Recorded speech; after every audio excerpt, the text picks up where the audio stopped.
যেই জায়গার মধ্যে কোনো নবী রাসূল জীবনে কোনো নবী রাসূল এই জায়গা কোনোদিন দেখে, আমার নবী ওই জায়গার মধ্যে যাইয়া খুশি না বেজার? কিন্তু আমার নবী খুশি না রে। আমার নবী চোখের পানি মুবারক ফালায়া ফালায়া কান্না শুরু করলেন।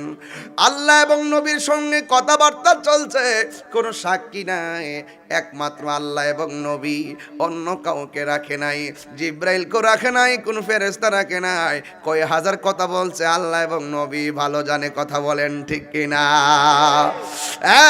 যুবক ভাইরা, আমার নবী আপনার নবীকে এত সুন্দর জায়গা দেখানোর পরে আমার নবী চোখের পানি মুবারক ফালায়া কান্না করে।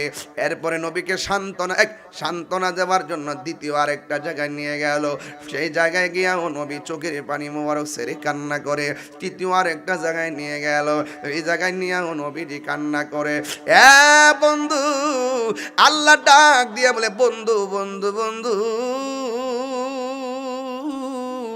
নিজে জামা পাঠাইয়া দুলার মতো সাজাইয়া একান্ত মনের ঘরে চাইয়া এত কথা কইয়া এত জায়গা দেখাইয়া গো, আপনার চোখের মধ্যে কেন পানি দেখা যায়? আমার নবী বলে, আল্লাহ, এত সুন্দর জায়গা তুমি আমার দেখাইছ, আমার উম্মত তো এত সুন্দর জায়গা দেখে নাই। 1 2 3 4 5 6 7 8 এমন ভাবে নবীরে 17টা জায়গায় নিয়ে আমার নবী ঘুরাইলেন।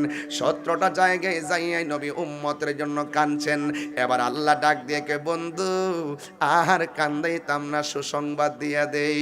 ও বন্ধু বন্ধু রে, আপনি 17টা জায়গায় ঘুরেছেন, এই 17 জায়গায় পৃথিবীর লগ্নে কেউ ঘুরে নাই, কিয়ামত তক জিন্দেগিতে ঘুরবে না। তবে আমি আপনার কথা দিয়া যাই, যা আপনার উম্মতরে যায়া বলবেন, আমি আল্লাহ 5 ওয়াক্ত নামাজ দিলাম, এই নামাজটা যদি নিয়মিত তারা আদায় করে, 5 ওয়াক্ত নামাজের ভিতরে ফজরের নামাজ ফরজ হলো 2 রাকাত, যোহরের নামাজের ফরজ হলো 4 রাকাত, 2 আর 4 হলো 10, আসরের নামাজের ফরজ হলো 4 রাকাত, 2 আর 4 হলো 6, আসরের নামাজের ফরজ হলো 4 রাকাত, 6 আর 4 হলো 10, মাগরিবের নামাজের ফরজ হলো 3 রাকাত, 10 আর 3 হলো 13, ইশার নামাজের ফরজ হলো 4 রাকাত, 13 আর 4 হলো 17, নবীরে ঘুরাইছে ও 17, ফরজ ও বান্দা দিল 17। আল্লাহ বলে, বন্ধু রে, আপনার উম্মতরে যাইয়া বলবেন, এরা যদি 5 ওয়াক্ত নামাজ আদায় করে, এই ফরজের মালা যদি গলার মধ্যে লাগাইয়া লাগায়, আমি আল্লাহ কথা দিলাম, এই 17টা জায়গায় আপনার উম্মতকে স্মরণ করছেন,